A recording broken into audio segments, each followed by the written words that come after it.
Первыми на татами начали выходить борцы в весе 73 килограмма. Один из них наш земляк в белом кимоно, Алисхан Магушков. Он занимается этим видом спорта уже 10 лет. Пошел по стопам дяди. Ставит перед собой цель получить золото на Олимпиаде. Отмечает, что для него этот турнир хорошая возможность набраться опыта. В этом же весе выступил гость из Дагестана, Тагир Тагиров, в синем кимоно. В спорте он 15 лет. За спиной уже имеется звание мастера спорта по дзюдо и мастера спорта международного класса по самбо.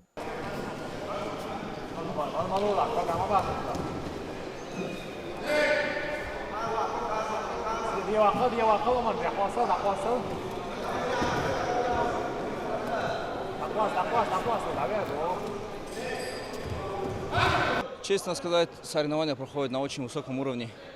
Наша братская республика Ингушетия встречает нас достойно, как обычно. Что еще сказать? Ребята очень крепкие и сильные. Все тренируются, готовятся, выступают. Каждым годом конкуренция растет и растет. Каждый год ждет нового тренера. Каждый выступает, ждет.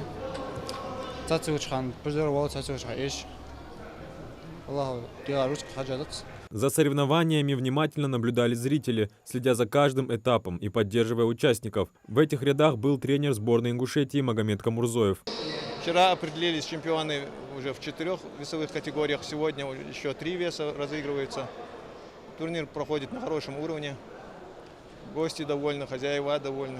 Также в зале присутствовал заместитель руководителя Департамента Федерации дзюдо России, заслуженный тренер России Абдурагим Эльдарханов. Он отмечает, что ингушские спортсмены в первый день показали хороший результат. Некоторые из них могут попасть в сборную России. Здесь каждый год проезжаю, так как я руководитель Северо-Кавказского федерального округа, провожу здесь мероприятия. Каждый год организация проведения этих соревнований находится на самом высоком уровне. Победителем в весовой категории 73 килограмма, в которой выступал Магомед Парчиев, стал наш земляк Сейд Магомед Угурчиев. Он получил звание мастера спорта и крупный денежный приз. Адам Гуражев, Абдулла Тангиев, Магаз 24.